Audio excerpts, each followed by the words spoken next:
Boa noite. Estamos no ar com o quarto programa da série Desconstruindo Olavo de Carvalho.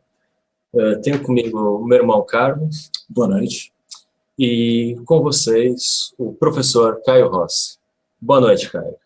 Boa noite a todos. A gente vai dar prosseguimento aqui à exposição sobre o perennialismo. E a minha intenção hoje é demonstrar, já que a gente já teve 3 hangouts anteriores, já é possível demonstrar a natureza mais profunda do perennialismo e explorar aqui essa relação,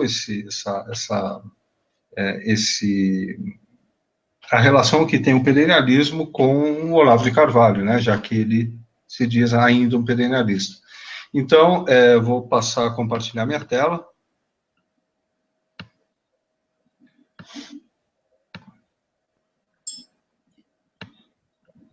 Ok, dá para ver aí? Sim, Caio. Ok. Perfeito. Então, o tema hoje aqui é uma imagem de uma Shakti, estilizada, obviamente. O tema de hoje é perennialismo ou satanismo como via.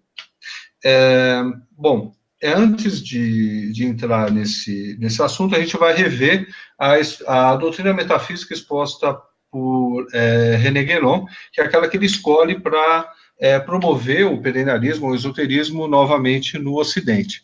Então, como a gente viu no hangout anterior, vimos, de acordo com a introdução ao estudo das doutrinas hindus, que haveria, segundo ele, segundo o hinduísmo, o princípio supremo, suprapessoal, Brahma, do qual se manifesta o Ishvara, que seria uma manifestação ainda no nível metafísico do princípio supremo. Ishvara se manifesta em 3 divindades masculinas, daí o termo Trimurti, que seriam Brahma, Vishnu e Shiva. E cada um deles consorte, né, a sua companheira feminina, a sua Shakti. Shiva, a de Shiva seria Parvati, Vishnu Lakshmi e Brahma Sarasvati. Depois disso, nós vimos também como Schwung expressa as mesmas ideias, mas de outra forma, no livro To Have a Center. Nesse livro, ele diz que o Deus, como absoluto suprapessoal, está no âmbito do que ele chama de metateísmo. O equivalente a Ishvara seria o antropoteísmo, que seria já uma diferenciação da divindade com aspectos masculinos e femininos. Se diferenciaria um nível masculino da divindade, no androteísmo, como representante teria o Yahvé da tradição judaica cristã e dos monoteísmos abraâmicos em geral. E o ginecoteísmo, como representante, teria o Shaktismo, o culto a Shakti e o culto a Maria. Ok? Ok, cara. Perfeito, cara.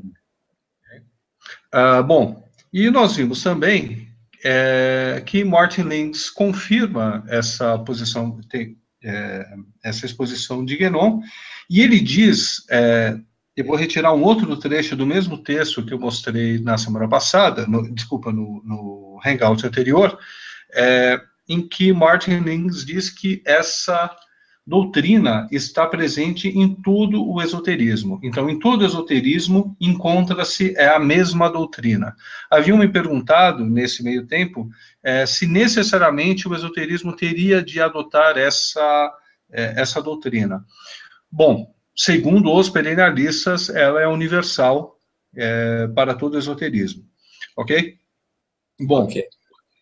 Prosseguindo, a gente vai ver aqui a divergência entre a doutrina da Santíssima Trindade e essa doutrina esotérica.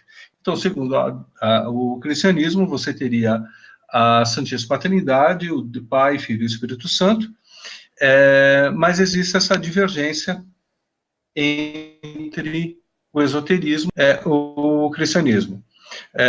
Como se lê aqui na grande tríade de René Guénon, já na primeira unidade, chamada Ternário e Trindade, existe uma nota em que ele explora essa questão, porque o que ele procura fazer nesse livro, existem vários ternários que ele expõe, e ele não consegue, ao longo do livro, demonstrar nenhum ternário que seja equivalente à Trindade cristã.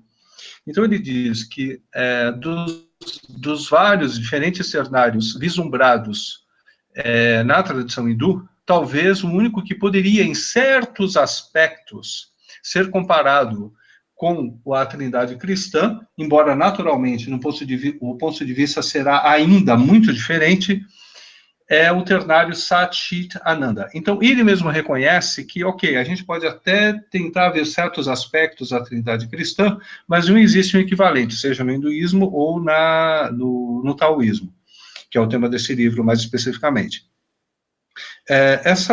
O Martin Lings, no livro Símbolo, Symbol and Archetype, Símbolo e Arquétipo, ele explora essa questão. Na página 29, se não me engano, eu anotei aqui, mas talvez esteja errado, ele diz, quanto à Trindade, a Trindade cristã como tal, seria impossível falar das três pessoas se elas não estivessem prefiguradas na essência divina, ou na própria essência divina. Então, qual a posição de Martin Lings? Ele tenta resolver essa questão com base em Chuon, dizendo que, de alguma forma, existe aí uma combinação, uma perspectiva, em que você pode colocar a Santíssima Trindade como advinda, de alguma forma, dessa essência divina, do absoluto, que é do absoluto suprapessoal. Ok? Sim. Ok. Prosseguindo. Como ele faz? Alô? Oi? Perfeito, Oi? Caio. Ok. Ele faz isso através de uma interpretação da obra de Chuon. Ele diz, a primeira pessoa da Trindade é enraizada no absoluto, a segunda no bem supremo, soberano, e a terceira no infinito. A má vontade ou a indisposição dos teólogos cristãos em geral em erguer suas inteligências acima do nível, quer dizer, ele se refere a essa indisposição dos teólogos cristãos em geral em erguer sua inteligência acima do nível da Trindade. Então, o que ele está dizendo é que os teólogos cristãos, eles não admitem a possibilidade de que exista algo acima da Santíssima Trindade. Isso realmente faz parte da teologia cristã, como a gente vê nesse site aqui, Duke in Autumn, em que existe a referência ao Concílio de Latrão, o qual estabeleceu que o Pai não vem de ninguém e o Filho apenas do Pai. A gente viu que para Lings e para Chuon, o Pai adviria do absoluto. Nesse outro site, um site ortodoxo, A Vida Intelectual, eu estou reproduzindo aqui porque existe uma discussão mais específica em relação a essa divergência entre a concepção cristã e a concepção guénoniana ou perennialista. Aqui existe um resumo do livro do Philippe Cherhard, que foi próximo aos perennialistas, e na realidade eu acredito que ele ainda tenha se mantido como perennialista, mas ele faz uma crítica metafísica guénoniana. Então, aqui eu estou reproduzindo o texto do livro, do site. O Philippe Cherhard foi amigo íntimo de Marco Palles e do metropolita Callistus Ware, que são ambos ligados a Chuon. Em seu último livro, Cherhard dedica um capítulo à metafísica da lógica de René Guénon. E aqui é muito interessante porque René Guénon se colocava acima da filosofia. Ele dizia que a metafísica que ele expunha estava acima desse nível. E o que Cherhard procura demonstrar é que o que Guénon faz nada mais é do que filosofar. Ok? Vamos lá, então. Na Igreja Ortodoxa, o princípio supremo não é o infinito impessoal e indeterminado, mas é a Trindade. Não há uma essência impessoal e indeterminada acima dessa Trindade. Não há três absolutos, nem há uma pessoa que detém o princípio do absoluto e as demais sejam relativas a ela. Veja, é exatamente o contrário do que Martin Lings e Chuon defendem, né? Que seria o pai advindo do absoluto e o filho do pai, do bem supremo, etc.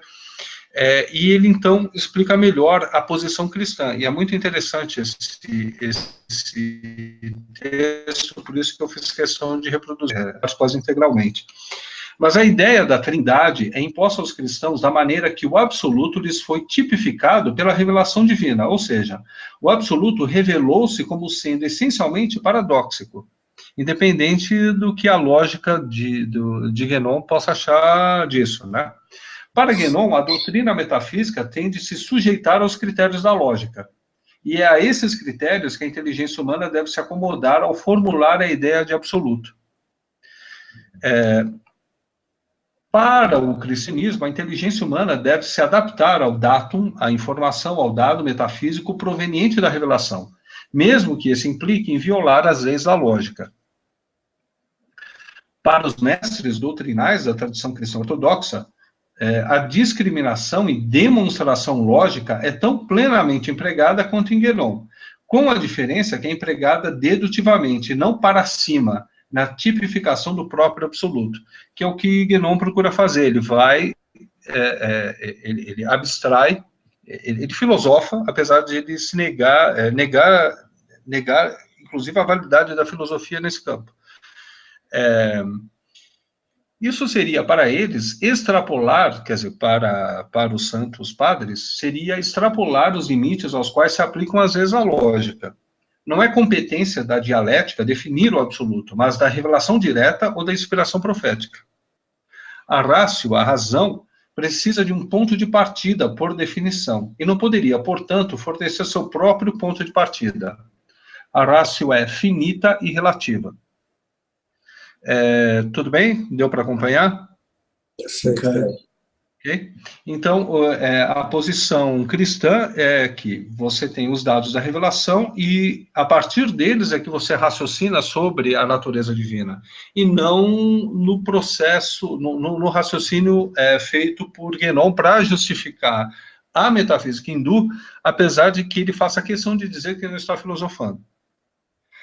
Agora, falando em filosofia, vamos contrastar essa posição aqui exposta tanto no Conselho de Latrão quanto mais detalhadamente aqui nessa exposição ortodoxa, com a posição do filósofo Olavo de Carvalho, que, segundo o padre Paulo Ricardo, a filosofia não tem nenhum problema, não tem nenhum, não entra em choque com a teologia. Como a gente viu no último Hangout, ele diz que as religiões são apenas sistemas de crenças, expressam que os homens pensam em Deus, às vezes certo, às vezes errado. E agora eu estou reproduzindo um outro texto que eu, pelo que eu me lembro, não usei no outro Hangout. Diz ele, sobre a unidade transcendente das religiões de Chuon, que a teoria é, por sua vez, inteiramente correta e, creio, irrefutável. Levei décadas para perceber que tinha limitações fatais que não a impugnavam, mas tornavam inviável qualquer caminhada espiritual, não intelectual, baseada nela. Ou seja, ele só diz que as conclusões, a gente vai ver isso mais tarde, a gente vai voltar à posição do Olavo em relação ao perennialismo, ele só diverge sobre a possibilidade de você traçar esse mesmo caminho dentro do cristianismo, mas ele não discorda da unidade transcendente das religiões, que é baseada nessa metafísica que a gente discutiu, ok? Perfeito, cara. Então, vamos lá.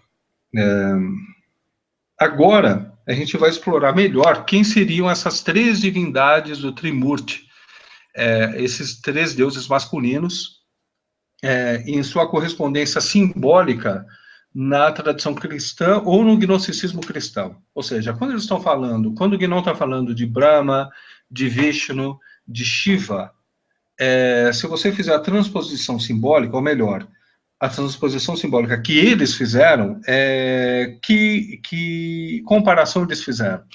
Então, vamos lá. Explorando aqui, vamos começar com Brahma. Com acento no final, o Guénon faz questão desse acento para demonstrar que o Brahma em verde, lá em cima, é o não diferenciado. Então, você não pode atribuir gênero, né? Ideologia de gênero para o Brahma supremo. Só para o Brahma azul. Enquanto não proibirem também a ideologia de gênero para Trimurti. Mas, então, esse seria um deus masculino. Só que, conforme é exposto aqui por Guénon, em Introdução ao Estudo das Doutrinas, no capítulo que a gente deu uma olhada antes, Brahma é Ishvara considerado como o princípio produtor, o produtivo dos seres manifestados ou manifestos. Bem, o princípio que produz as coisas lembra muito o demiurgo, ok?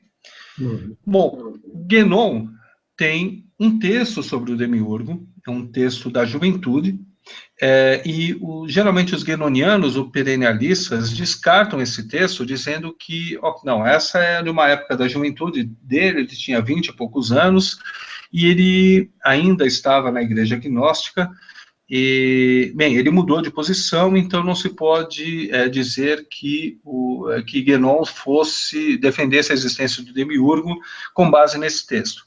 Bom,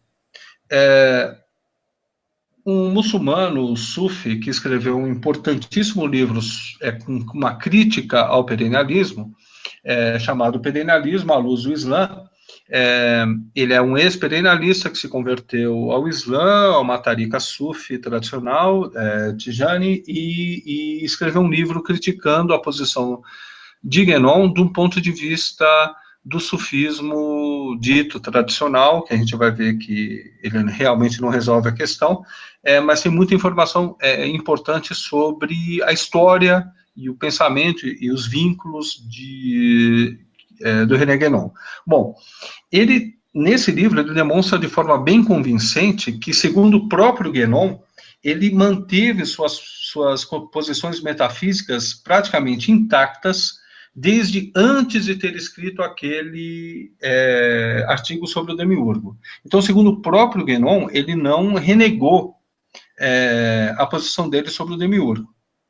Agora, eu vou fazer uma coisa aqui que o Samir Harush, o autor, poderia ter feito, que seria menos especulativo. É que, segundo o próprio texto do Guénon sobre o demiurgo, ele diz aqui: observemos que o Brahma, aquele Brahma do absoluto, o verde, né? Observemos que o Brahma de que aqui se trata é o Brahma superior. Há de se ter cuidado em distingui-lo do Brahma inferior, pois este não é outra coisa que o demiurgo, considerado como um reflexo do ser. Então, segundo o próprio Guénon e o Martin Lenz, esse esoterismo é encontrado em essa doutrina é encontrada em todo esoterismo, e o próprio Guénon expôs a metafísica hindu com Brahma, é evidente que Guénon identifica Brahma com demiurgo. Ok?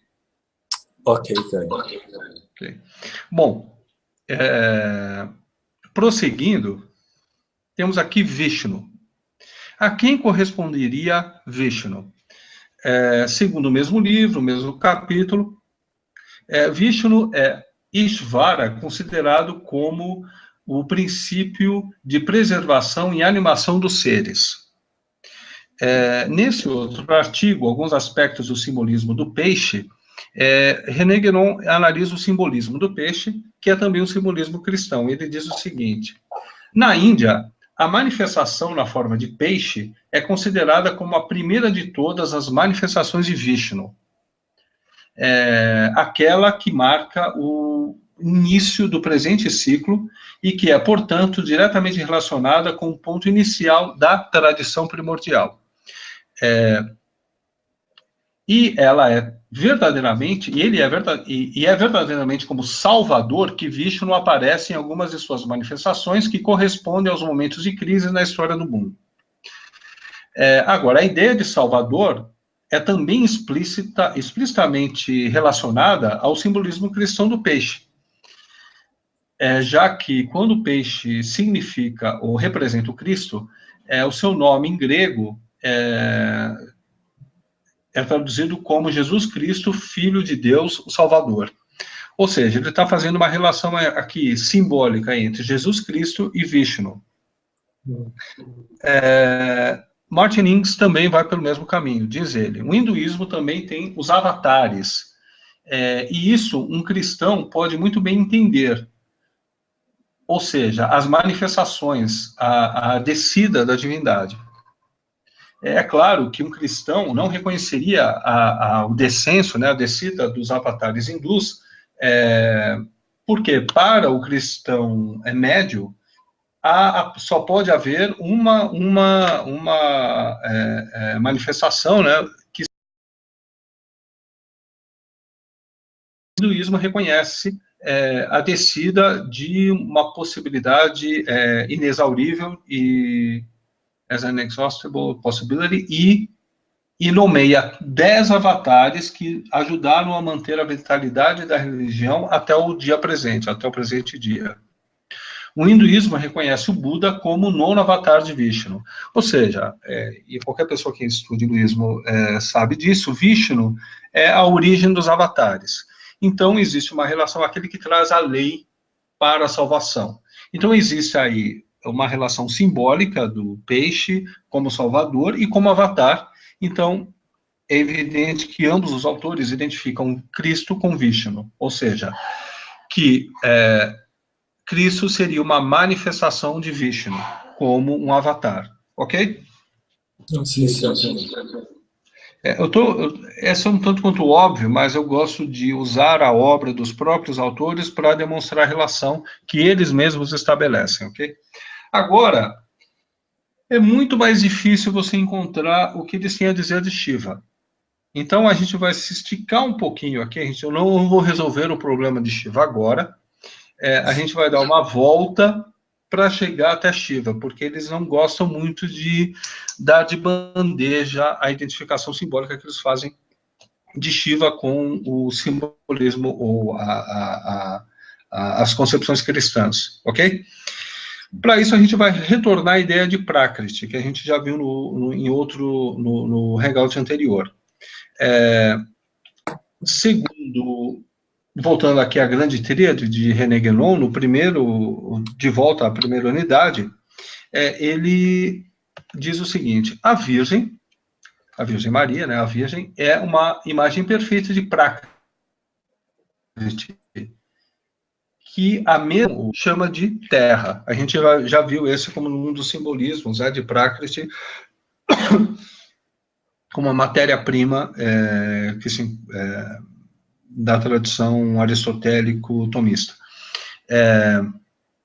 Só revendo aqui, a gente viu no outro hangout que você tem um nível azul aqui, da masculino, e o rosa, o feminino.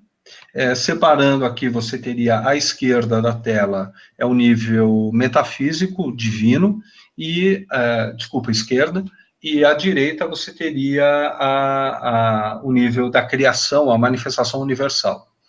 Então, nesse nível você teria, à esquerda você teria os deuses e as deusas, e à direita eu usei uma comparação com os dados que você baixa na internet e o seu navegador.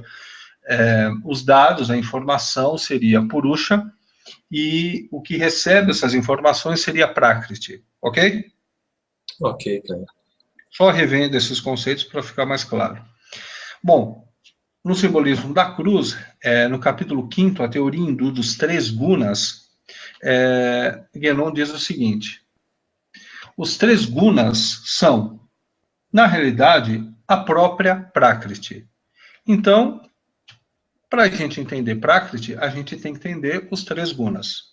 Isso tudo para a gente voltar para Shiva depois. Então, vamos lá para os 3 gunas. Um simbolismo, novamente, nesse mesmo capítulo que a gente viu, existem, os 3 gunas são Sattva, vou mostrar aqui, Sattva, e tem mais 2, eu tinha esquecido como eu organizei isso daqui, já lembrei.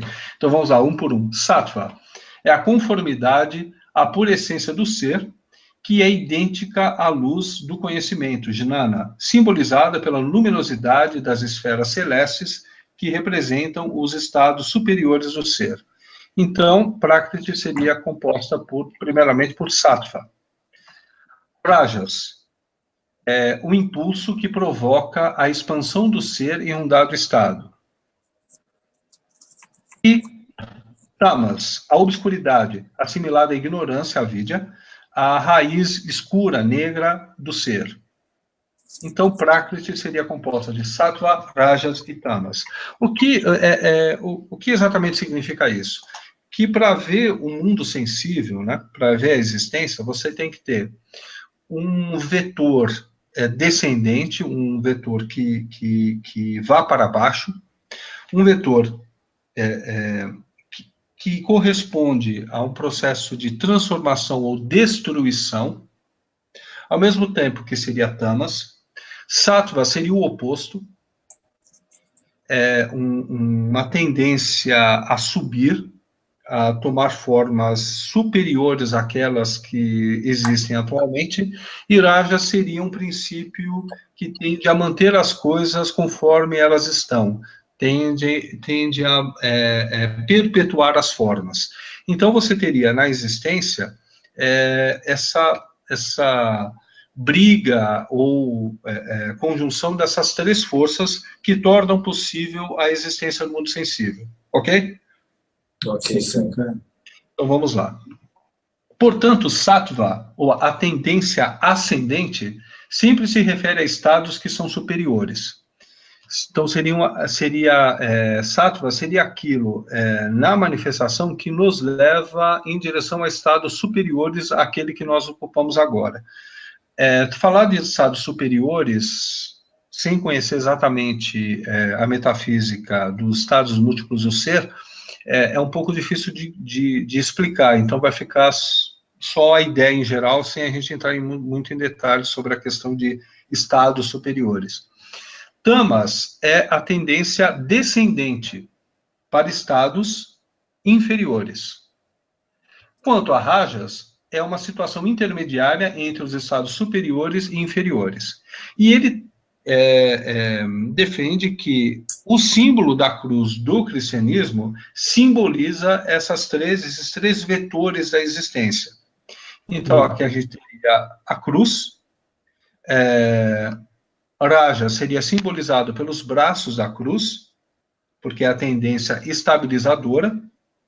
Sattva, a tendência ascendente, seria a parte superior da cruz, e Tamas, a parte inferior. E ele está exatamente falando que esse é um símbolo cristão, e que ele simbolizaria exatamente isso.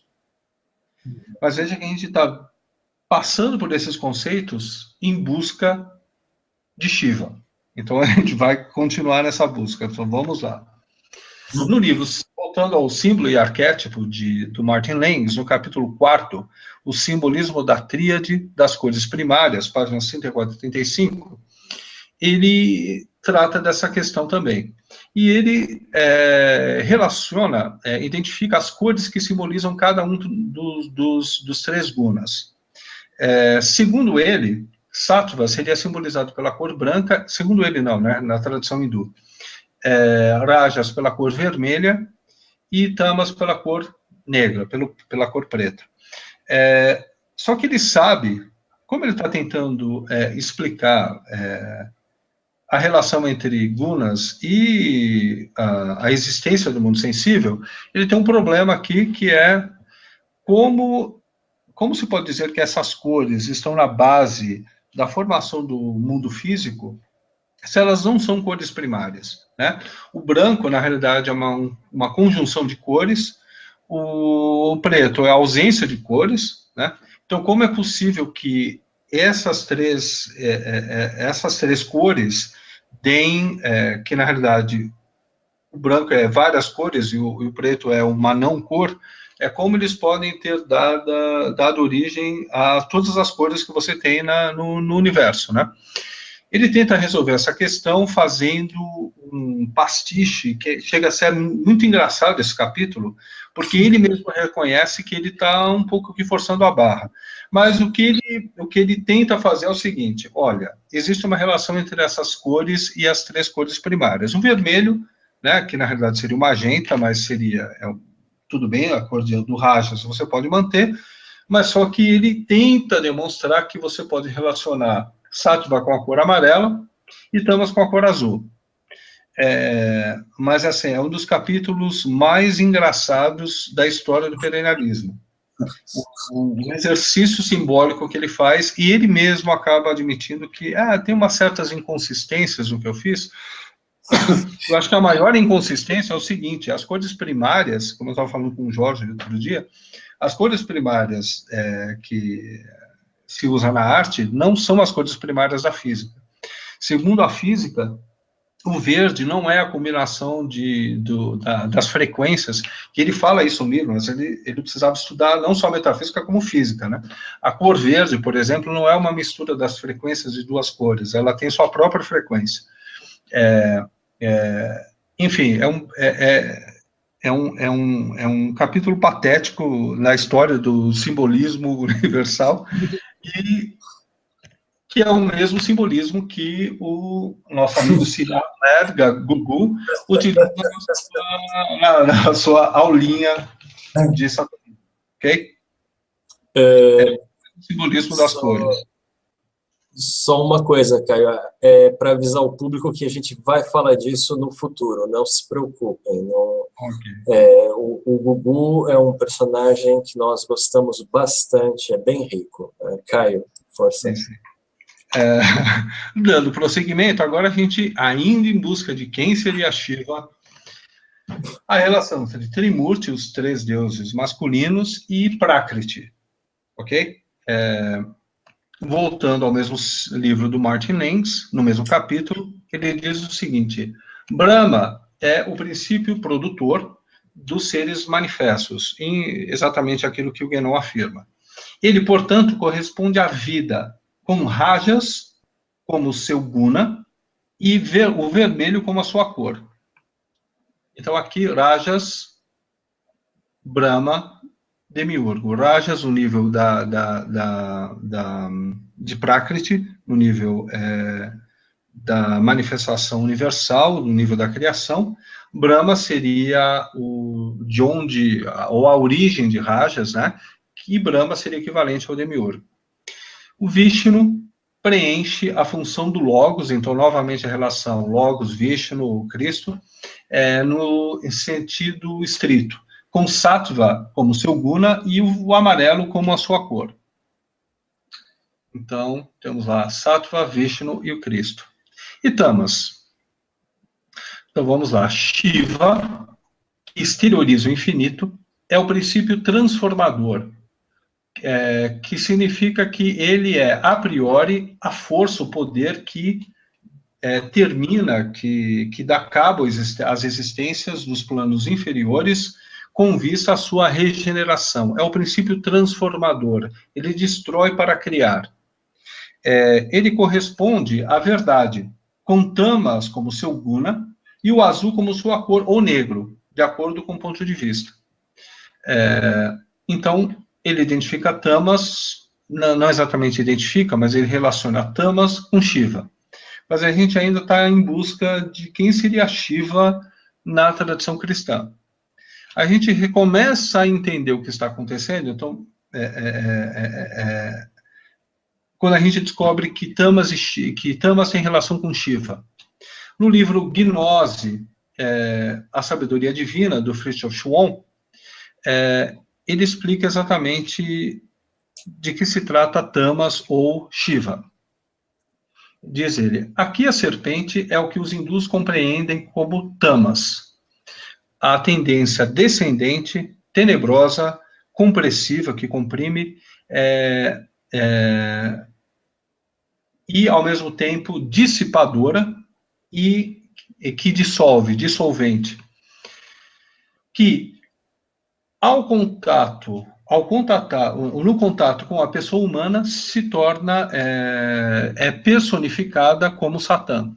Então, a gente já descobriu aqui a natureza de Shiva. Então, Tamas, na natureza humana, é personificada como Satã. Bom, quem seria o Satã, né? Segundo a explicação, e aí existem algumas divergências em relação a caminhos que foram tomados pela teologia, mas, de qualquer forma, Satã seria Lúcifer após a queda. Mas, de qualquer forma, é essa a explicação que os perennialistas adotam, então é essa que a gente vai adotar.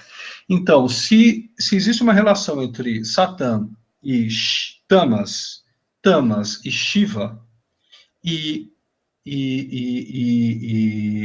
Satã é o Lúcifer após a queda, então o que você tem lá em cima, antes da queda?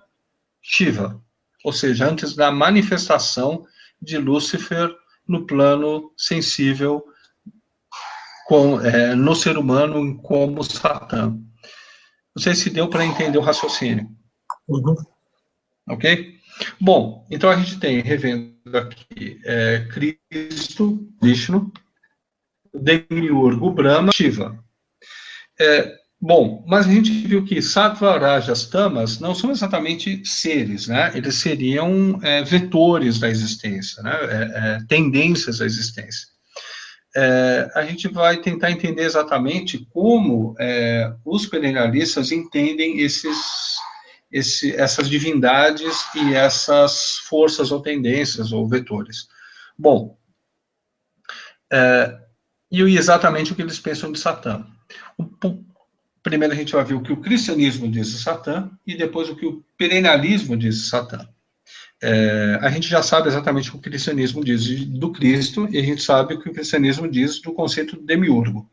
A gente só vai reforçar aqui o que o cristianismo pensa de Satã para não haver dúvidas, né, da diferença entre o conceito cristão e perennialista. Então vamos lá. Eu escrevi esse texto que foi publicado no blog de vocês, Liberto Prometeu, sobre a unidade transcendente das mitologias, e lá usei uma fonte, que é The Beginnings of Life of Prayer, do Arquimandrita Irinei, em que ele faz a seguinte exposição, que eu acho importante reforçar. Que existe o diabo, que há demônios, e que esses seres estão em guerra ativa contra a humanidade e sua salvação, é um testemunho tão fundamental da Igreja que é chocante que seja necessário esclarecê-lo entre os cristãos. No entanto, isso é mais frequente do que deveria. Então, após escrever isso, ele relembra como a narrativa evangélica é repleta de demônios e seu combate pelo Cristo, e complementa. Se a existência do diabo é sequer admitida, ele é concebido como um tipo de personificação genérica do mal e tudo que é contrário a Deus, ou seja, ele é concebido muito mais como uma abstração do que como um ser real, ok? E então ele lembra as palavras de Jesus em João 8,44. Ele foi homicida, se referindo a Lúcifer, né?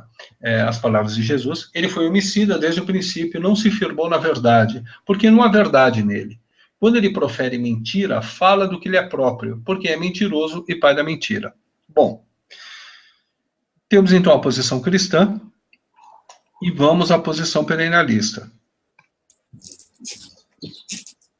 Tem um texto aqui do Ananda Coomaraswamy, quem é Satã e onde é o inferno?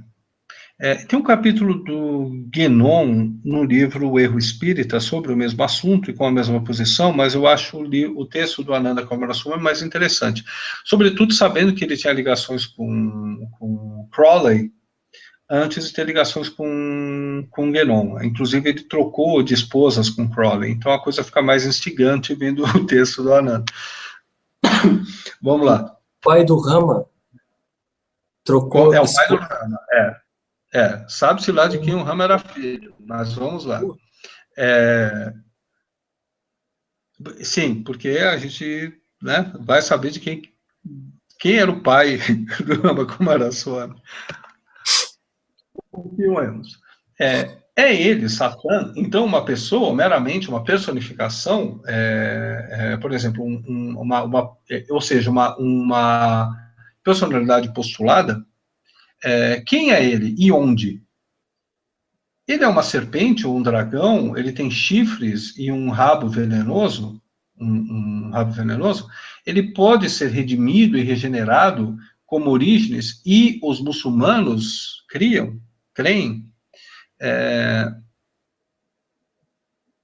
Bom, daí ele começa a expor a concepção tripartite, né, que é pré-cartesiana, do ser humano como composto de corpo, de alma, e existe aqui uma dificuldade de terminologia, mas alma aqui significa o psiquismo humano, né, a mente humana, e o espírito, a parte eterna do ser humano. Então, você teria, dizer, né, corpo, alma e espírito. Pode um ou outro desses ser igualado ao diabo? Não o corpo, certamente, pois o corpo é, por si mesmo, nem bom nem mal, mas somente um instrumento ou um meio do bem ou do mal. Nem o espírito, o intelecto, a consciência,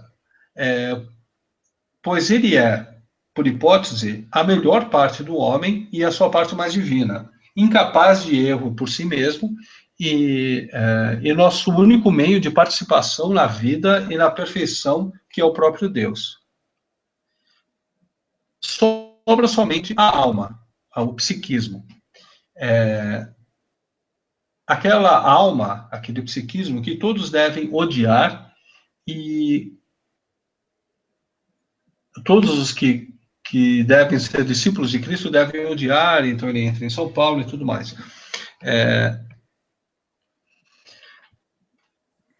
Só um segundo, ok. Que a própria alma, e aqui é muito importante que ele use a própria alma, ela mesma. Então ele não está se referindo à alma como it, né, como coisa, mas como ela no feminino. Ou eu, ou o si mesmo, deveria ser o demônio, que nós chamamos de o inimigo, o adversário, o tentador, o dragão, nunca por um nome pessoal. Desculpa, voltando aqui. Que a própria alma, né, o que o psiquismo humano seja chamado, seja identificado com o demônio, pode parecer surpreendente, mas está longe de ser algo novo. Conforme nós continuemos, será descoberto que an equation of the soul with Satan is often, ok, será descoberto que uma equação, uma igualdade entre a alma, o psiquismo e Satã foi frequentemente enunciada. Ele só diz aqui, eu vou tentar resumir para ir mais breve, o que ele está dizendo, o que ele diz nesse trecho, quem fala inglês pode ler aqui diretamente, é que o problema da alma enquanto demônio não é exatamente a alma em si, mas que ela não pode ter a sua própria independência, ela não pode ter a convicção de que ela é independente. Então, o que precisa ser feito é uma aproximação da alma, enquanto psiquismo humano, com o princípio sobre-humano, que é o espírito. Então, ela teria que estar sob o controle do espírito. Ok? O som está indo ainda? Sim, Caio. Estamos ouvindo perfeitamente.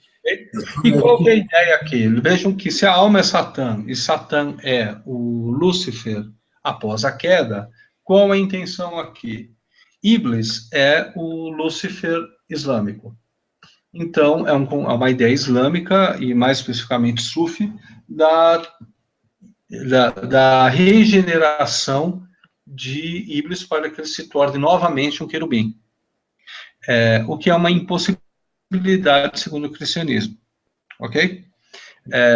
Bom, para a gente prosseguir, é interessante entender a terminologia que ele vai usar agora. Ele vai chamar o espírito, aquele aspecto divino no ser humano, de alma superior ou eu superior, ou pelo menos eu vou traduzir assim para ficar mais claro para quem está ouvindo a tradução. E a alma, o psiquismo humano, ele vai chamar de alma inferior ou eu. Então, eu vou usar o eu superior para me referir ao espírito e eu para me referir à alma ou ao psiquismo. Isso é importante para entender o que eles estão propondo à frente. Então, o que segue quando as formas, o eu, a Caio, tens de repetir essa parte que o som ficou um bocado quebrado. Está falhando, né? Sim, um bocado, agora. Eu não sei se é uma boa ideia prosseguir dessa forma. O que vocês acham? Melhorou. Estamos ouvindo agora muito bem, Caio. Melhorou. Tempo real.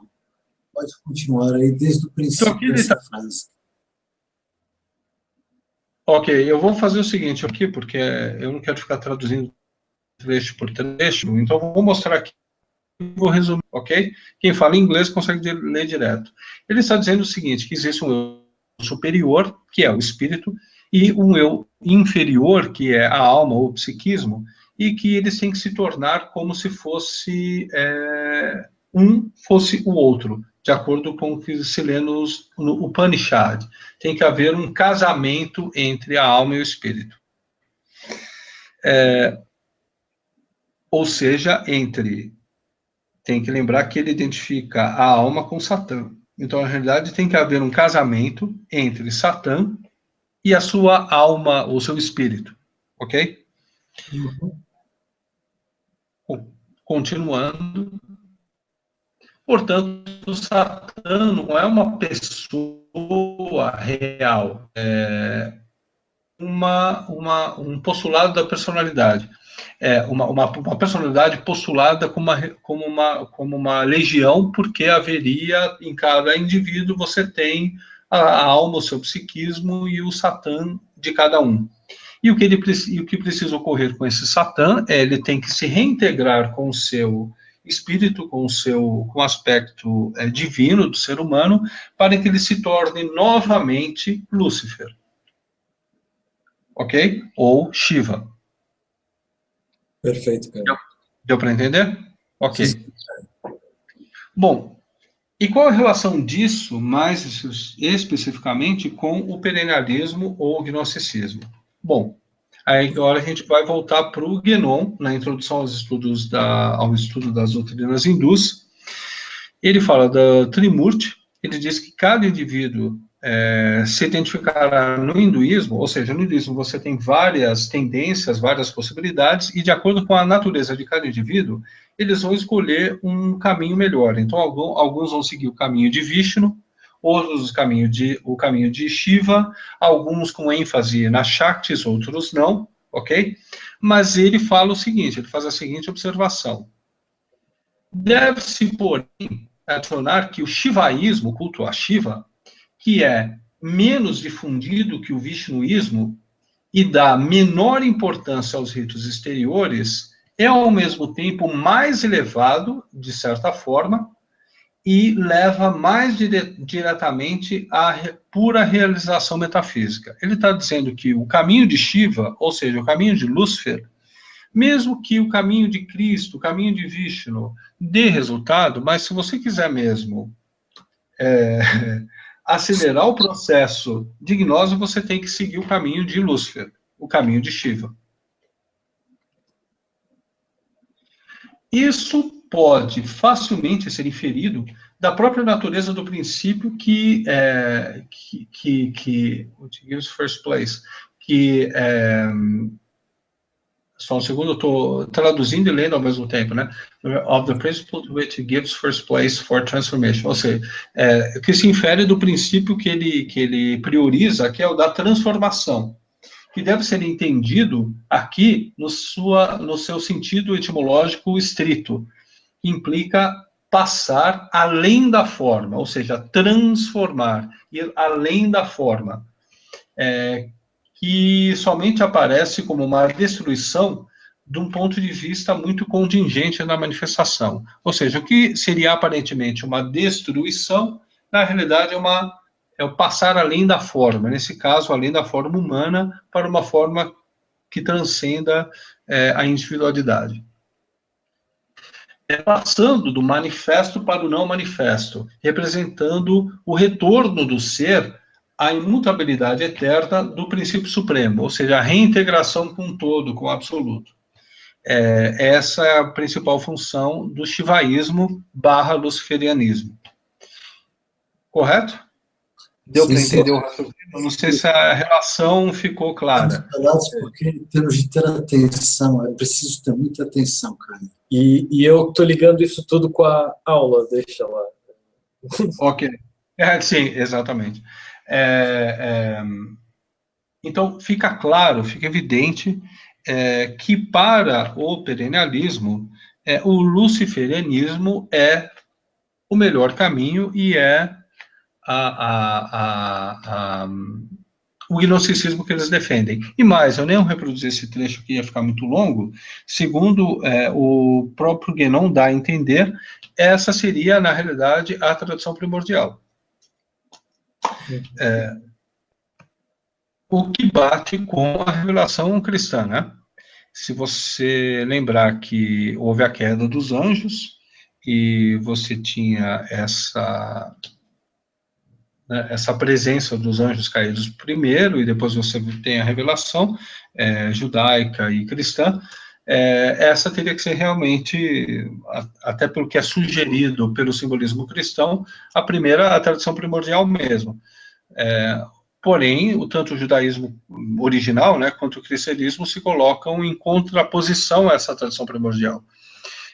E é interessante que o Olavo fale dos 4 discursos e coloque o discurso mito-poético primeiro como mais importante para formar a imaginação, e ao defender o perennialismo, eles na realidade estão negando todo o mito, se a gente for ver desse ponto de vista, né, como mito, da criação, né, e a queda.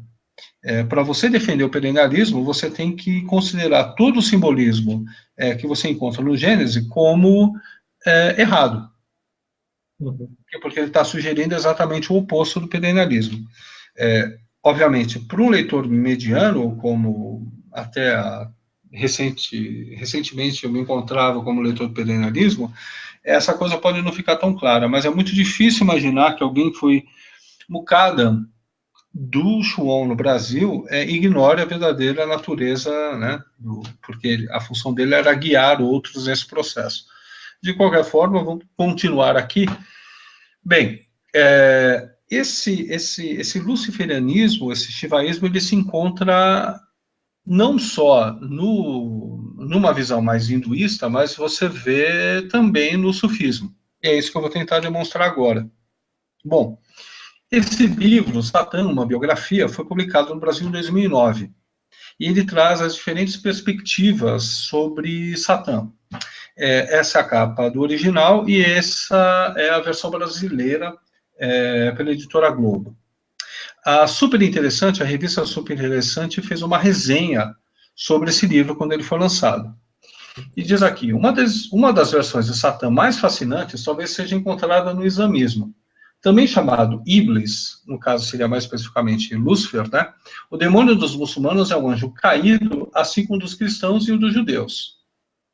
A similaridade se dão até no nome, Shaitan, em árabe. Mas ele tem uma tarefa que os outros não têm, blá, blá, blá. O Shaitan do islamismo, contudo, não é nem de longe tão maléfico e assustador quanto o seu equivalente cristão. Na tradição cristã, nada pode ser mais perverso, traiçoeiro e perigoso que o demônio. Bom, para quem conhece o Islã, tem alguma coisa errada aí. Quer dizer, não é exatamente isso que o Islã diz sobre o Satã. Aqui tem um trecho do Alcorão, em que disse-lhe Deus, vai-te, Satanás, e para aqueles que te seguirem, o inferno será o castigo bem merecido. O que acontece, segundo a narrativa corânica, Deus, Alá teria criado os anjos e depois criou Adão. E ele, como se vê aqui no versículo 61, aqui em cima, Alá manda aos anjos se prostrarem diante de Adão. E Lúcifer se nega a fazer isso. Ele diz que ele não vai se prostrar diante de um ser que foi moldado no barro. E como punição por essa desobediência, ele é arremessado para a terra, né, para o inferno, com os que o seguiram. Então, essa é a narrativa exotérica do Islã, sobre a natureza do Lúcifer de Satanás. Mas só que isso é só no no Islã exotérico. A visão esotérica é um pouco diferente. Bom, quem escreveu esse texto para super interessante? Vamos tentar descobrir quem foi o autor que tirou essa ideia, não sei de onde. Esse é o texto da super interessante. Diabo, funcionário de Deus? O texto é de Álvaro Oppermann. Quem é esse Álvaro?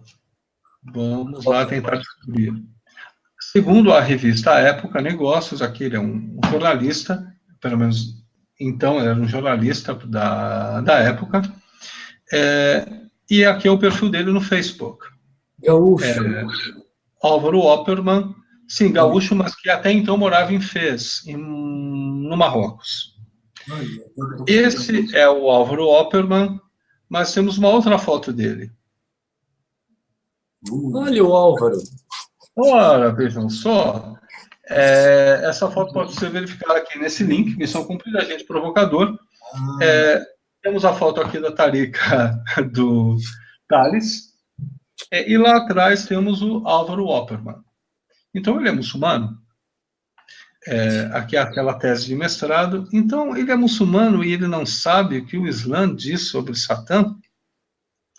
Ele sabe, mas ele sabe também o que o sufismo diz sobre Satã. Ao contrário do que o Olavo diz nessa palestra aqui sobre o enigma quântico, no lançamento do livro, ele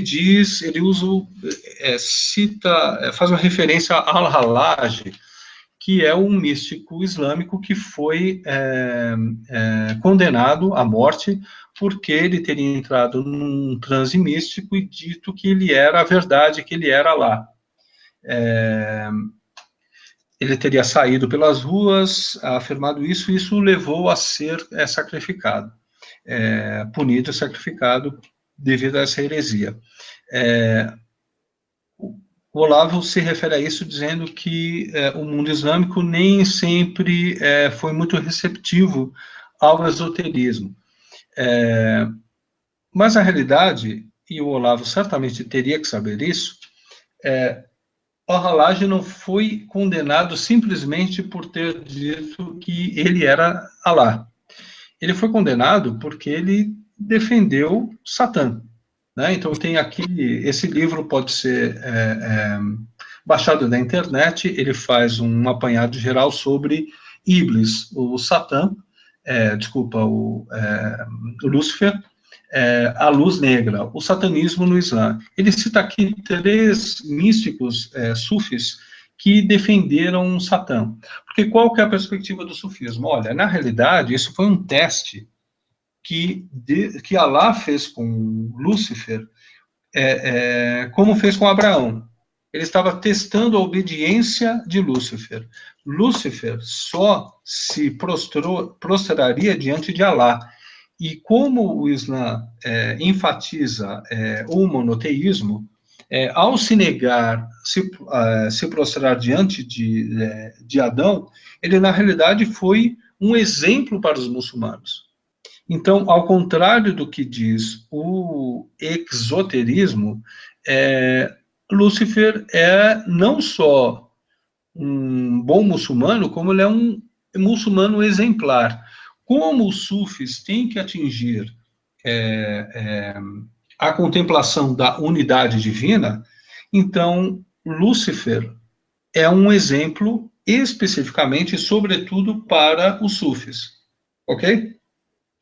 Ok. Aí ele demonstra aqui que Al-Hallaj, eu não estou reproduzindo todo o texto, mas Al-Hallaj escreve um livro defendendo essa posição, essa interpretação de Lúcifer.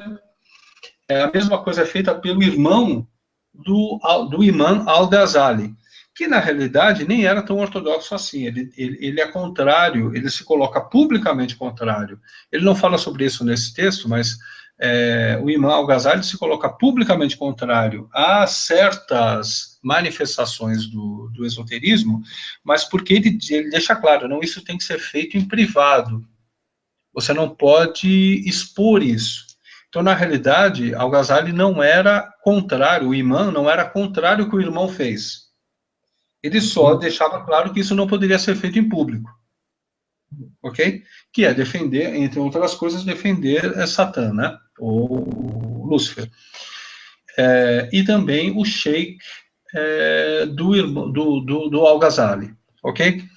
Tem um livro aqui, eu tenho esse livro, que é de um sheik sufi ligado ao próximo do Seyyed Hossein Nasser, o grande Satã Iblis, em que ele demonstra como Satã, ou Lúcifer, é defendido por vários grandes mestres do sufismo, como o próprio Ahmad al-Ghazali, Attar e Ibn Arabi. Ok? Ok, cara. Muito bem, cara. Vamos lá. Bom, voltando ao Ananda, porque a gente ainda tem que explorar mais um pouco, ele faz, lembra que ele fala do casamento do eu inferior, da alma, do psiquismo, que seria Satã, com o eu superior, o espírito, ok? Para que, da necessidade de haver essa integração. Em que contexto ele pensa isso? É o contexto da angelologia gnóstica. Então, para entender o que ele está querendo, você tem que, o que ele está propondo, ou as consequências do que ele está defendendo, você tem que ter em mente qual o conceito metafísico que ele tem, nesse caso, da natureza dos anjos, que é essencial para você entender também o gnosticismo. Bom, a angelologia gnóstica, ela é exposta, não ficou enquadrado aqui, mas tudo bem, sobretudo no trabalho do Henri Corbin. Diz ele que toda entidade física ou moral, todo ser completo ou grupo de seres pertencendo ao mundo da luz, tem a sua Fravarte, que seria o eterno feminino, da tradição dos ismaelitas, advindo do zoroastrismo. O que eles anunciam aos seres terrenos é uma estrutura essencialmente dual, que dá a cada um arquétipo divino, ou celeste, ou anjo, cuja contraparte terrena ele é. Ou seja, cada um de nós teria um arquétipo divino, que seria um anjo. Ele não está falando aqui de anjo da guarda no sentido cristão, ou seja, nós teríamos um anjo que guarda cada uma das pessoas. Não. Nós seríamos assim como você teria Vishnu e sua manifestação como Jesus Cristo, como Krishna, como Buda, cada um de nós teria um arquétipo do qual nós saímos, ou seja, haveria uma pré-existência, o que já é uma heresia no cristianismo, é uma pré-existência na forma angélica que se manifesta como indivíduo, como nós, ok? E qual seria a função do esoterismo? Fazer com que nós nos reintegremos com esse suposto arquétipo angélico, ok? Ok, cara. Ele explica também mais detalhadamente isso no tempo cíclico e a gnose ismaelita. Ele diz o seguinte: o modo pelo qual essa metamorfose no ser humano do estado de angelicidade em potência para angelicidade em ato é conseguido através de um movimento do esoterismo para o esoterismo através de uma exegese, de uma leitura. Então, você deixa de fazer uma leitura exotérica, desculpa, dos textos da religião e passa a fazer uma leitura esotérica, ok? Essa mesma ideia é transposta para o cristianismo no texto sobre os anjos do André Gleick, o romeno, que é amiguinho do Olavo de Carvalho, ok? São amiguinhos. Caio, desculpa, esse é o mesmo Andrei Plecho que teve envolvido no escândalo na Romênia? Sim, exatamente, aquele mesmo envolvido no escândalo da meditação transcendental, né? Loucura, trocas de casais, ok. Certos fenômenos que repetem universalmente. A gente está falando de perennialismo. Então, certos fenômenos, eles têm uma certa universalidade. Envolve o perennialismo, inclusive esses. E é engraçado que nesse livro... Desculpa? Lembra bastante o Valdo Vieira. Ok. Também, né? E nesse livro ele admite, inclusive, que, olha, eu estou defendendo uma angelologia um tanto quanto herética, mas essa é a angelologia que eu defendo. Essa angelologia é exatamente o que é exposto por René Guénon nos estados múltiplos do ser. Aí ele diz, inclusive, está aqui em espanhol, já tinha isso feito, então só reaproveitei, quase tudo que se diz teologicamente dos anjos pode-se dizer metafisicamente dos estados múltiplos do ser. Tentando interpretar isso de uma forma mais simples possível, como a gente viu, né, você teria o absoluto, daí você tem as manifestações ainda no nível metafísico em divindades, até você chegar na manifestação sensível, né, na universal ou física, no nosso caso. Os estados múltiplos do ser seriam exatamente isso. Você teria vou pular esse slide, vou para o próximo. Você teria uma manifestação em um degradê ontológico, né, que vai descendo até o nível... Vocês estão me ouvindo? Sim, perfeitamente, cara. Estamos atentos. Até você ter aí um ser humano, né? Então, o ser humano seria o último, ou um dos últimos estágios da manifestação ontológica do princípio supra-ontológico, né, do princípio supremo. Então, você tem um degradê que chega no ser humano. O que seria o gnosticismo ou a gnose? Você fazer o processo contrário, o processo de ascensão. Para fazer isso, você precisa se reintegrar com os estados angélicos, que na realidade são os devas, que são as shaktis, que são Trimurti, Brahma, Vishnu, enfim, na verdade são infinitos deuses, porque na realidade você tem várias variações, vários detalhes até da mesma deidade, né? Mas todo o processo, a gente volta novamente ao hinduísmo e ao processo de integração com essas divindades. Veja que isso é bem diferente do que concebe o cristianismo, né? No cristianismo, aqui em azul escuro eu coloquei anjos, né? Você tem em vermelho lá embaixo, a gente pode simbolicamente entender isso como animais, ou vegetais, ou minerais, se você tem um ser humano num status central, né? O ser humano tem aspectos que são minerais, vegetais, animais e angélicos, e por isso ele tem uma posição mais central na criação. Por mais que sob certos aspectos os anjos tenham uma certa superioridade, não se diz no cristianismo que o ser humano advém dos anjos. E essa é a pegadinha do gnosticismo. Quer dizer, se você tem um processo de santificação no cristianismo, que você tem uma ascensão do ser humano em direção a Deus, ou mesmo, e você vê nos Santos Padres, até uma angelificação do ser humano, que não significa, nunca tem o sentido, de ele se integrar aos anjos, mas de ele adquirir o status dos anjos. Ok? Já do ponto da leitura que o Pleixo faz, é outra, né? Você teria que se reintegrar com os anjos. Ele diz, inclusive, que para você poder amar o próximo, é impossível um ser humano amar o outro. Porém, os anjos estão num estado supra-individual.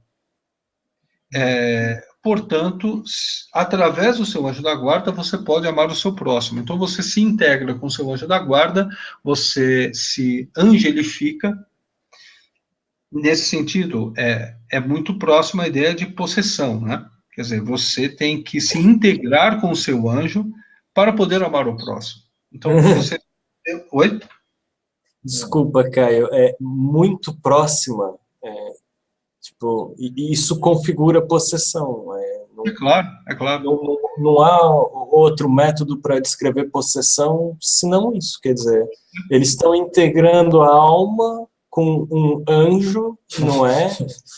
E esse anjo é ferramenta de intelecto, está lá embaixo, eles mesmos configuram como uma força descendente, como a cor negra, entre outras coisas. Fora a importância de Shiva, né? O principal para você atingir a gnose é que você faça isso através de Shiva. Esse é o caminho mais curto. É só não falaram que é o mais curto para o inferno, mas eles falaram que é o mais curto. Não mentiram. Omitiram. Bom, vamos lá. Voltando aqui ao Kumaraswamy, naquele mesmo texto, ele fala também que isso seria uma batalha do amor. Esse casamento entre a alma Satã, alma barra Satã, barra psique, com o psiquismo, o espírito, o eu superior, seria uma batalha do amor. Obviamente, ele pega referências do cristianismo, por exemplo, mas só que ele faz como o André Pleixo, né? André Pleixo, ele faz a distorção necessária, né? Para que ele venha do peixe dele. Daí ele faz uma comparação disso com um casamento com a mulher, e aqui Theotokos, né? A Virgem Maria, que também seria a psique no simbolismo lunar. Ou seja, e cita também Meister Eckhart com o mesmo simbolismo. Então, aqui a gente já volta...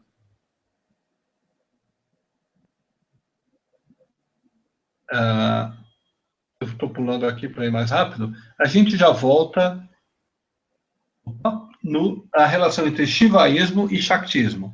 Ou seja, ele faz uma relação, voltando ao texto do Ananda Kumaraswamy, ele faz uma relação entre o psiquismo, ou alma, ou eu inferior, com Satã, e também com a mulher. E lembre-se que você tem Prakriti, que é uma manifestação de Shakti. Então, na natureza humana, você teria uma relação entre o nosso psiquismo, Satã, e a Virgem, ou Shakti, ou a mulher. E você precisa fazer esse casamento entre essa Shakti e a divindade masculina para que você ascenda na gnose. Então, eles usam diferentes simbolismos que vão variar de acordo com a preferência do freguês para vender exatamente o mesmo peixe. Ok? Ok? A gente já... Posso continuar? Sim. Ok? Então, a gente já viu, naqueles textos do Guénon, do Chuon e do Martin Lings, o seguinte sobre Shiva. Shiva seria o princípio da transformação, Shiva barra Lúcifer, princípio da transformação ou da regeneração, a verdade, seria azul ou negro, seria o terceiro olho na testa de Shiva, causa o fim da ilusão, e Shiva seria também a esmeralda que cai da testa de Lúcifer na queda. Porque esse simbolismo que é empregado para Shiva, ou Lúcifer, é muito parecido com o simbolismo que é empregado para o eterno feminino. Quer dizer, confirmando aquela comparação que o Ananda Kumaraswamy faz. Ok? A gente já viu esse quadro aqui em hangouts anteriores.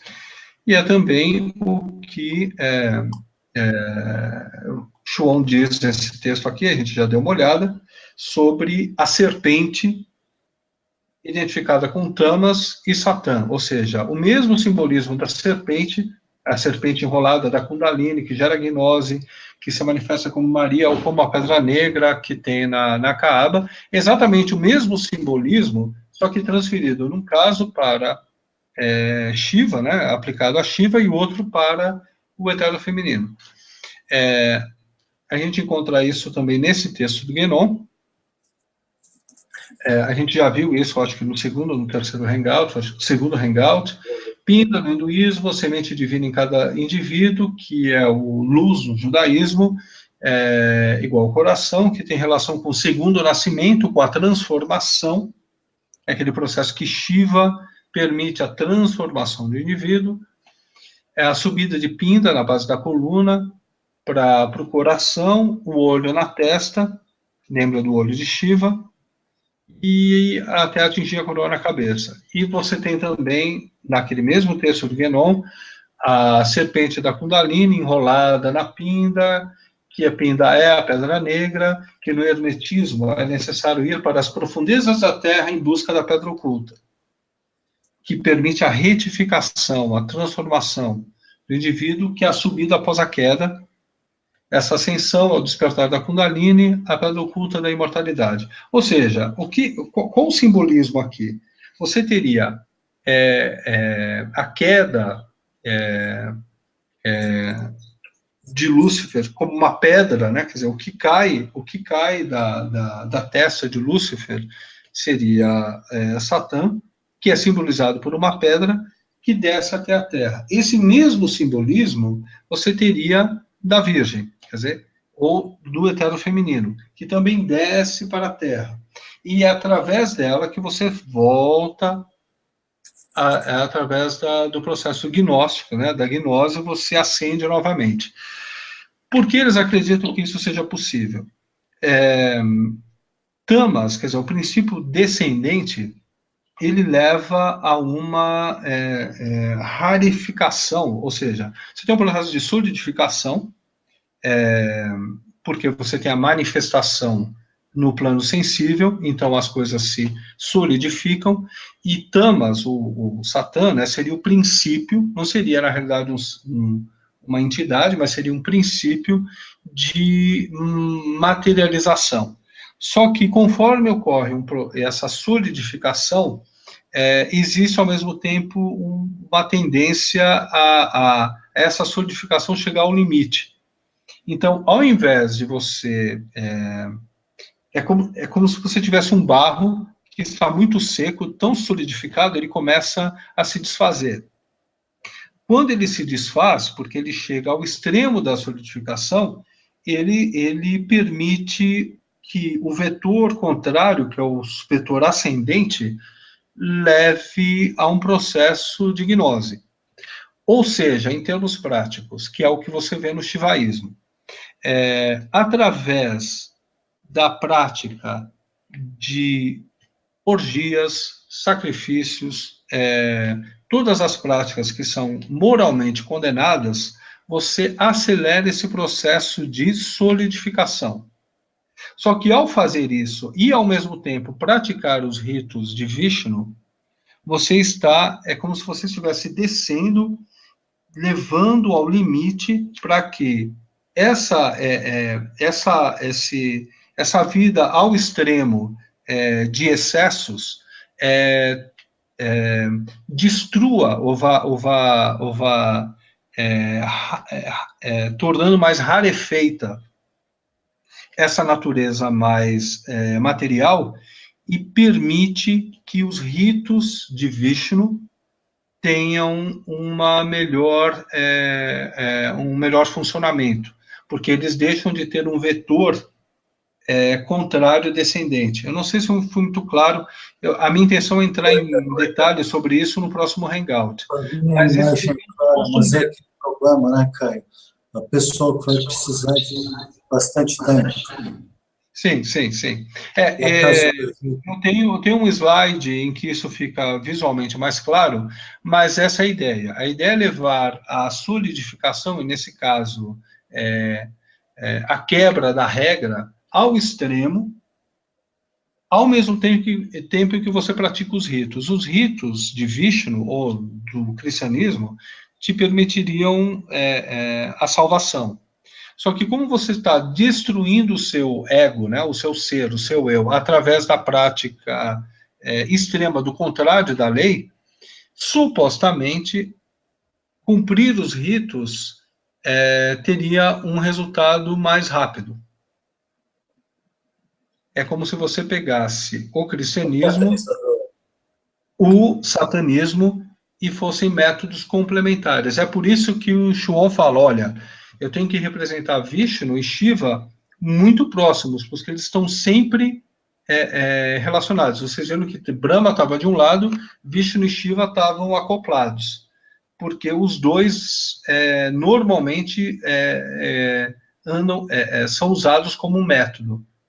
Um de decadência total e o outro através dos ritos que supostamente ergueriam o indivíduo mais rapidamente do que se ele só seguisse os ritos, ok?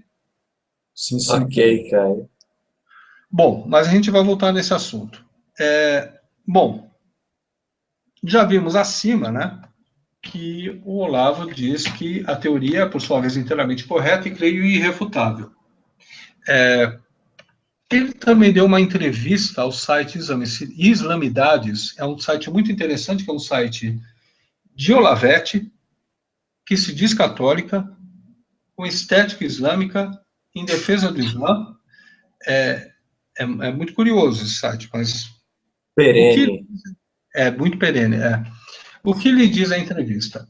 Um detalhe interessante, daí ele faz uma crítica ao perennialismo, mas não exatamente ao perennialismo, mas ao aspecto islâmico do perennialismo, porque a gente já sabe que ele é um dos partidários da Maria como a manifestação do eterno feminino para essa época. Então, um detalhe interessante é que toda a retórica, tanto guenoniana quanto perennialista, essas duas coisas não são exatamente a mesma, a gente já viu por quê, né? Se baseia na afirmação de que o esoterismo foi totalmente perdido de vista no Ocidente, pelo menos desde a Renascença, reduzindo-se a religião cristã, na modernidade, ao mais raso exoterismo.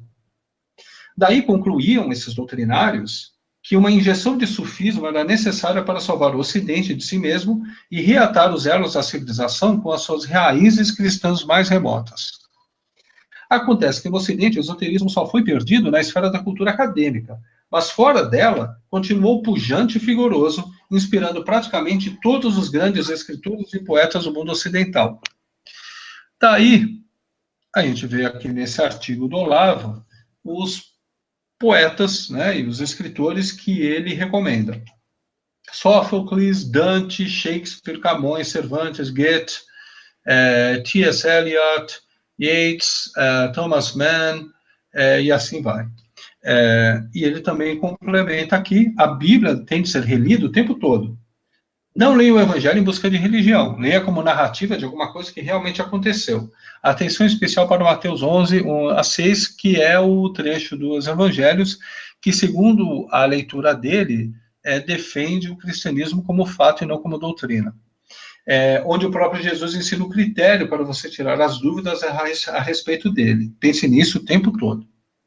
O Corão, os Vedas, o Tao Te Ching e o I Ching, assim como os escritos de Confúcio, Shankara e Ibn Arabi, merecem consultas periódicas. Vou lembrar que Ibn Arabi defende o etéreo feminino, Shankara, como demonstra Guénon, defende o etéreo feminino, o Corão tem os Vedas, que segundo o próprio Guénon,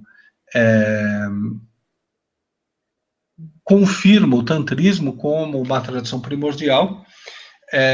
E a gente tem esses autores aqui, todos recomendados, que invariavelmente, se você fizer uma pesquisa, esses autores ocidentais defendem o eterno feminino.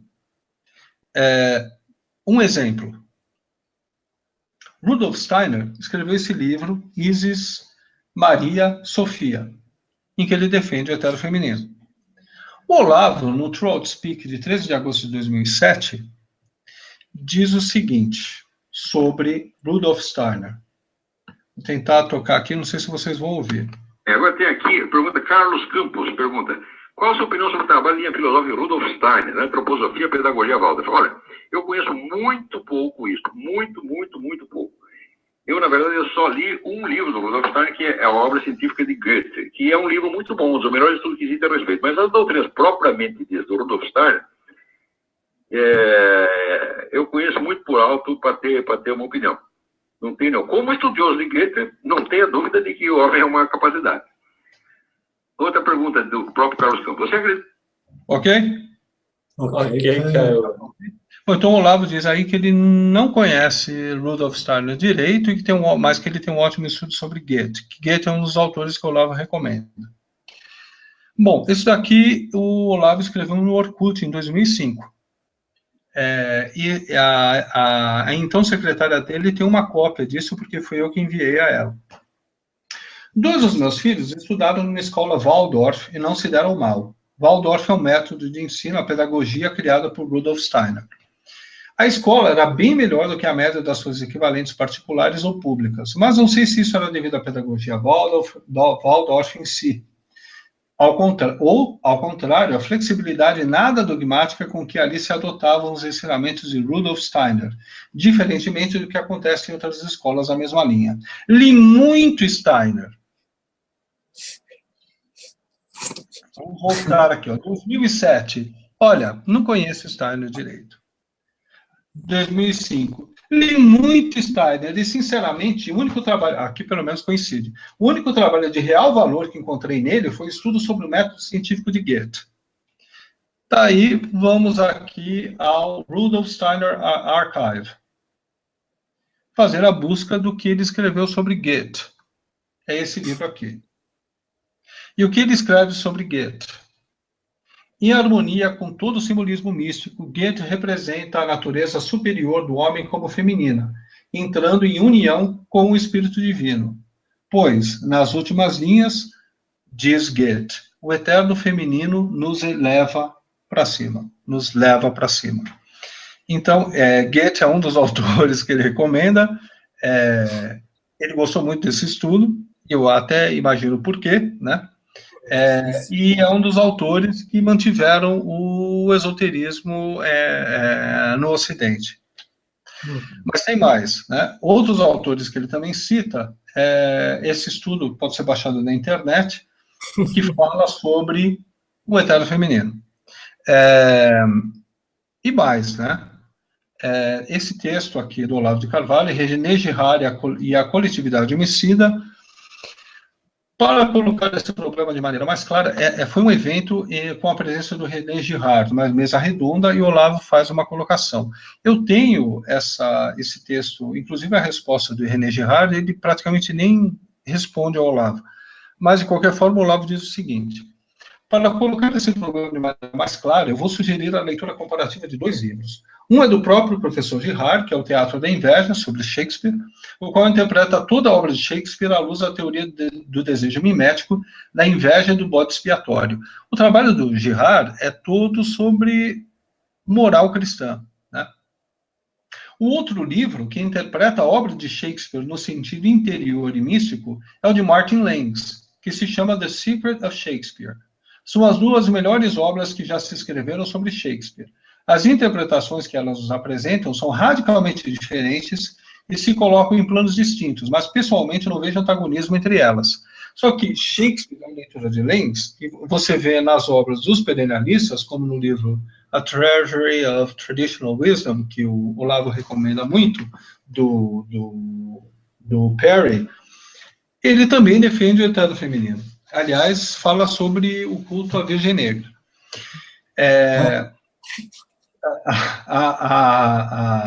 E ele não vê antagonismo, obviamente, como ele também não vê antagonismo entre o que o cristianismo diz e o que o perennialismo diz. Ele só se defende atrás da cortina do Borella e do Wolfgang Smith como se eles fossem legítimos representantes da tradição cristã, mas, na realidade, eles só fazem mudar o discurso e manter exatamente o mesmo conteúdo. Aliás, o que eu faria se eu fosse Schuon e tivesse dois discípulos como Borella, ou Guénon, e Wolfgang Smith? eu faria exatamente o que o Olavo diz que o Guénon fez. O Olavo diz que o Guénon e o Schoen, na realidade, não brigaram. Eles só simularam essa briga porque daí o Schoen teve um maior acesso ao povo, que queria ser mais cristão e não queria seguir Guénon. Se eu fosse o João, eu teria feito exatamente a mesma coisa. Eu falo, olha, vocês começam a renegar algumas coisas aqui, mas mantém a mesma coisa, mantém a mesma ideia, só que muda a forma. Que é o que eu demonstrei no outro Hangout, que pelo menos o Wolfgang Smith fez. Eu dei uma pesquisada no Borella, ele dá a entender que vai no mesmo caminho, mas eu não tive muito tempo de explorar o que o Borella, todos os detalhes do pensamento do Borella. Mas ele não nega exatamente isso, ele só diz que Jesus Cristo não é exatamente um avatar de Vishnu, mas é o próprio Deus. Mas ele não nega, veja, Vishnu é uma das manifestações possíveis. Você não tem necessariamente que ter um avatar de Vishnu para defender o que o plenarismo defende. Então, é só uma mudança de forma, sem necessariamente você mudar o conteúdo. Ok? Perfeito. E agora, quais as implicações políticas para o país? Né? A gente sabe que o Olavo é um defensor da romanização do Brasil. Ele expõe esse projeto no livro Pensamento Brasileiro. A gente sabe das ligações dele com a Romênia, do Gugu, enfim, o Gugu praticamente mora lá, na Romênia. Ele, através de discípulos dele, né, de pessoas próximas a ele, ele fez publicar livros de romenos no Brasil e está fazendo a mesma coisa. Fez lá, e agora esse projeto passou para a vídeo editorial. O próximo número da revista Nabucco vai ter 5 artigos sobre os autores romenos, como Constantin Loika. Então, você tem um projeto político aí, que é o que diferencia bastante os romenos dos outros perennialistas, que eles também são perennialistas, é que eles têm um projeto político, não só espiritual. Bom, essa pessoa, Olavo de Carvalho, que tem esse projeto, ele se tornou o guru dos Bolsonaro, todo o movimento pelo impeachment, do Kim Arco-Íris, arco-íris maçônico, e do Lobão, grande Lobão. Em homenagem ao Lobão, eu termino esse Hangout com uma referência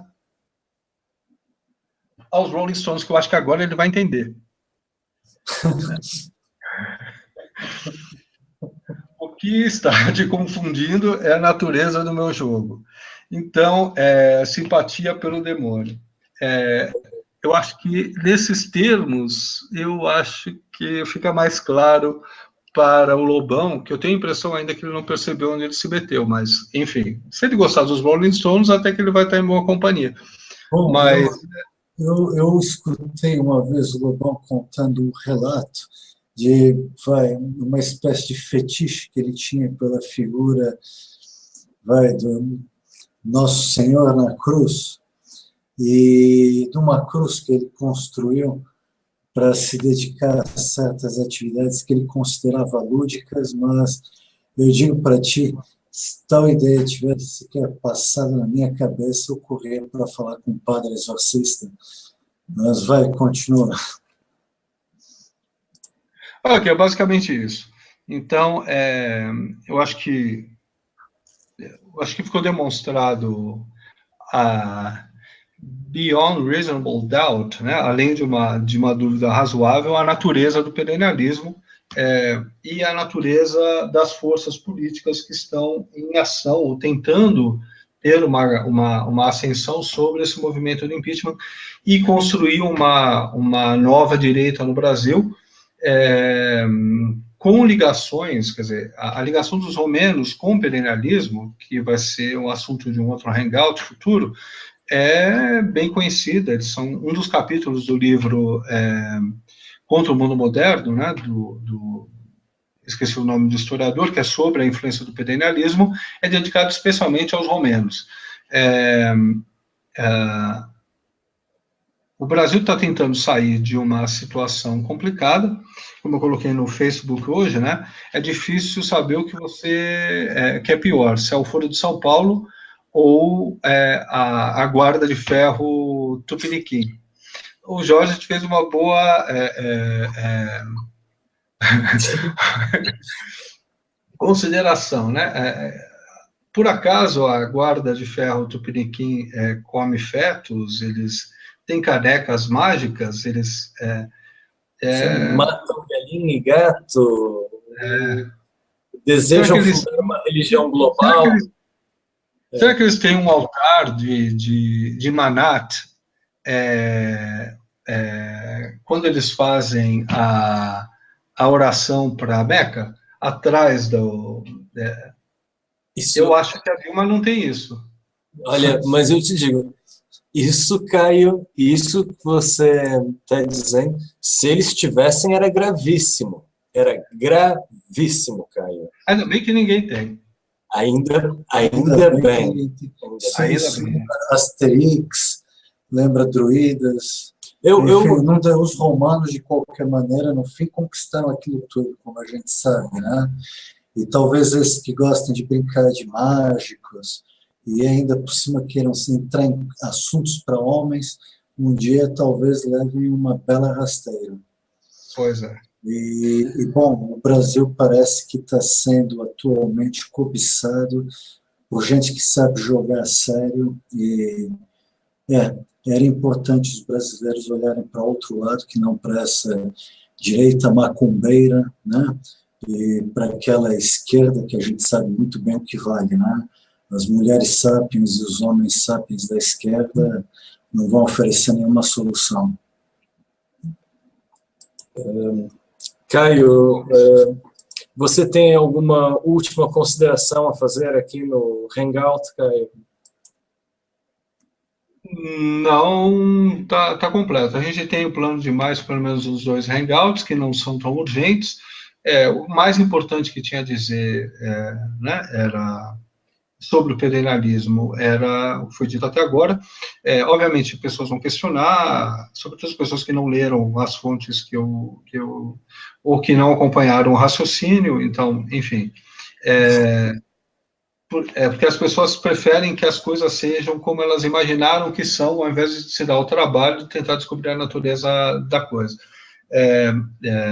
As pessoas estão livres para... Vai ser postado no blog de vocês, vão aparecer algumas perguntas. Eu não vi que havia perguntas sobre o Hangout anterior. Eu respondi umas 2 ou 3, mas eu não... desculpa, também com a correria eu também não deu tempo de nem tentar responder aquelas que eu vi depois. Mas seria interessante que as pessoas envolvidas com o perennialismo reconsiderassem, quer dizer, vão às fontes que eu dei, raciocinem, né, que são, geralmente, quem se interessa por perennialismo são pessoas que estudam bastante e deixem de projetar o perennialismo aquilo que elas acham que o perennialismo está falando, que os autores perennialistas defendem, e atentem para o que eles realmente fazem mais, né, para a vida deles, né, para o envolvimento que eles tiveram, que eles têm, né. Isso seria talvez a indicação mais óbvia, que na realidade foi o que me despertou para a natureza da coisa, para as pessoas começarem a acordar. E, politicamente, seria... E o Brasil está numa situação complicada, porque a gente tem, de um lado, né, o Foro de São Paulo, do outro lado, nós temos essa nova direita, que também não é só o Lavete, ainda bem, se bem que eu acho que a direita não, o Lavete não vai resolver os nossos problemas, mas pelo menos ela não tem pelo que a gente saiba, né, não tem essa ligação com a Romênia, e talvez não tenha uma ligação muito profunda com esse aspecto, mas não necessariamente não tem ligação com outros aspectos negativos. Mas seria interessante que as pessoas percebessem que ser contra o PT, como eu também sou, não significa que eu vou depositar todas as minhas fichas em qualquer um que se coloque contrário ao PT. e construir alternativas para quem tem talento para isso, como vocês têm talento e interesse, né? É uma necessidade. Senão a gente vai sair da panela e cair no fogo. E talvez esse fogo seja praticamente literal, né? Do inferno, né? E você está levando uma nação inteira a supostamente a uma ascensão que, como eu demonstrei, é uma falsa ascensão, né? É uma falsa... Porque você tem isso no nível individual e você tem isso no nível institucional, né? Quer dizer, imagina você ter uma elite gnóstica controlando o país, né? Exatamente, quer dizer, isso é só um primeiro passo, né? Se você estuda as práticas do shivaísmo na Índia, segundo pessoas como o Alain Danielou, que era irmão do cardeal Danielou, você vê que ele é muito transparente, ele fala exatamente desse aspecto, essa falta de moral, assim, sacrifícios. Eu não sou moralista, né, mas uma coisa é resvalar, né, enfim, as fraquezas humanas, outra coisa é transformar as fraquezas humanas em um método deliberado para que você atingir um nível superior. E é exatamente disso que constitui o gnosticismo, né? Pretendo até explorar mais essa questão futuramente, mas como ele não era um perennialista, apesar de ter lido, eu não quis usá-lo como uma prova que poderia ser descartada como inválida, porque ele não era um perennialista. Mas ele é um testemunho direto e que defende isso, né? Do que significam essas práticas no mundo real. Basicamente isso. Bem, Caco, Não, olha, eu desejas dizer alguma coisa? cara, eu queria agora dizer boa noite. Boa noite, Caio, boa noite. Parabéns. Parabéns, bela exibição. Vamos encerrar agora a transmissão. Espero que todos tenham gostado. Fiquem bem. Boa noite. Boa noite.